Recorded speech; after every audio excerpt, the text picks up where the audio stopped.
year for you. So, hi Karina, welcome to V-Talks to my channel. So, how was it na nanalo ka ng award ngayon sa VP Choice Awards? Siyempre po, I'm super thankful for the panelists, sa ating mga supporters. I call them my Karebers. And it's been a long journey and very hard for me. And now, it's being celebrated and being recognized. So, syempre, it's such an honor. Napakasarap po sa pakiramdam na yung mga pinaghihirapan mo ay nagbubunga na.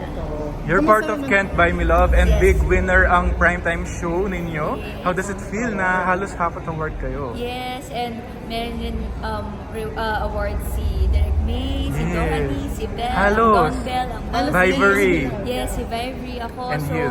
syempre, to be in the cast of Powerhouse talaga from ABS-CBN, napaka magandang experience siya for me. And yun nga po, nag-uusap-usap kami kanina, nagse-celebrate kami for those who can't be here tonight. Pero talagang lahat kami happy and proud for the show.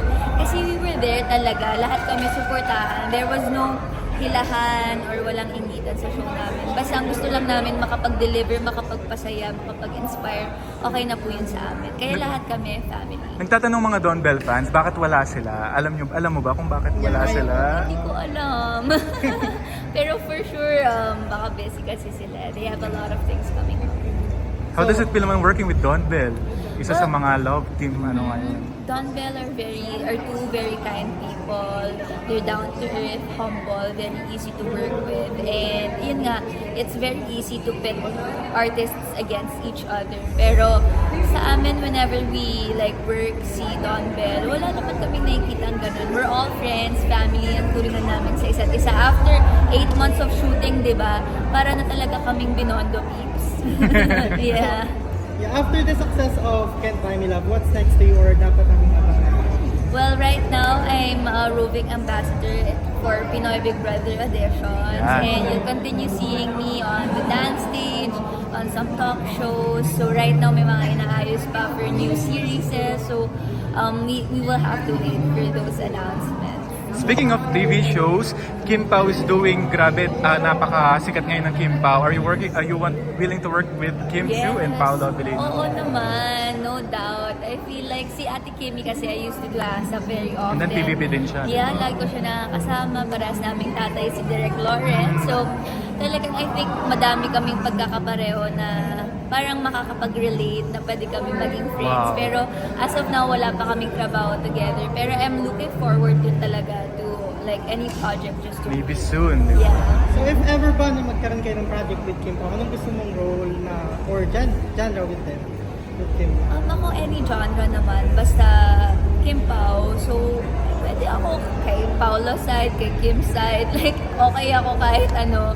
Basta yun, to be in their projects talaga. I think maninibago din ako kasi hindi ko pa sila pareho nakatrabaho talaga in acting wise. Ganun, sa field na yun. So gusto ko rin makaramdam ng panibagong environment. Yes. Syempre.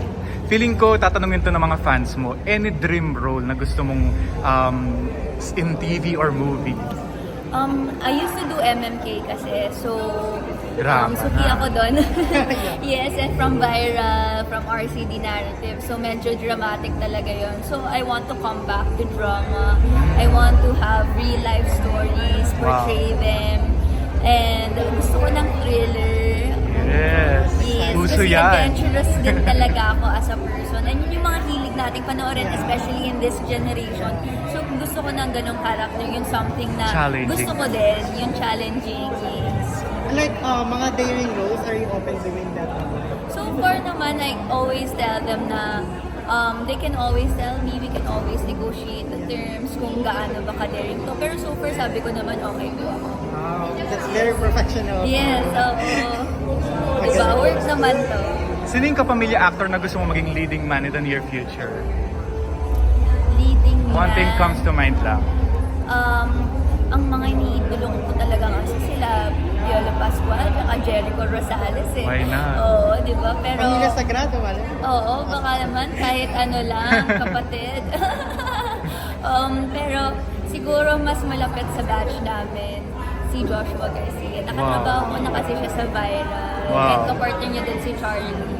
And I think parang madami akong matututunan sa kanya since napakagaling niya rin ako. And with Aljun ba, diba your love team before, are you okay with Kim ba or kamusta kayong dalawa, yung friendship? Yeah, kami yung friendship namin is as strong as ever. It's now stronger than before, I must say.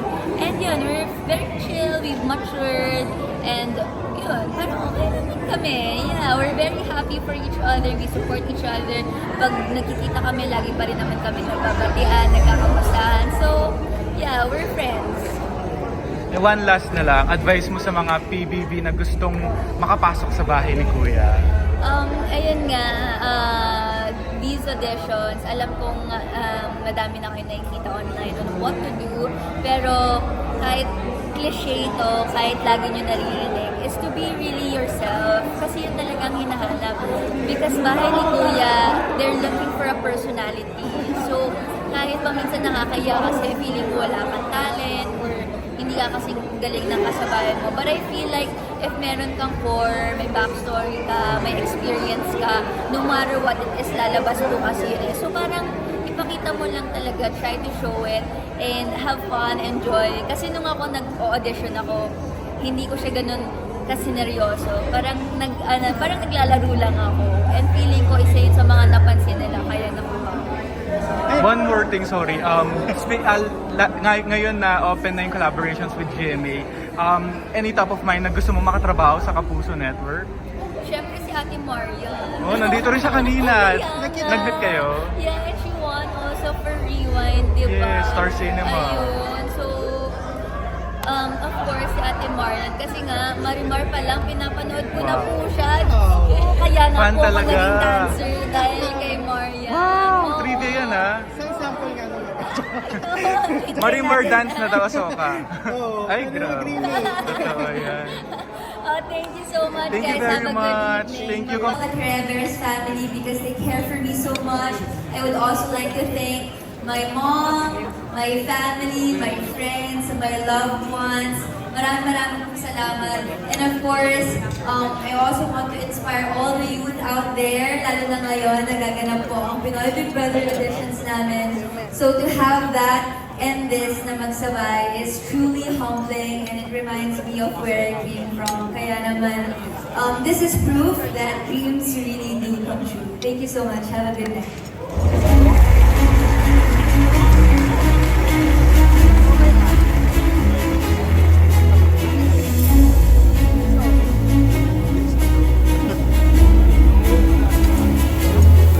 The BB Choice Awards for TV Supporting Actor, the Creveres family, because they care for me so much.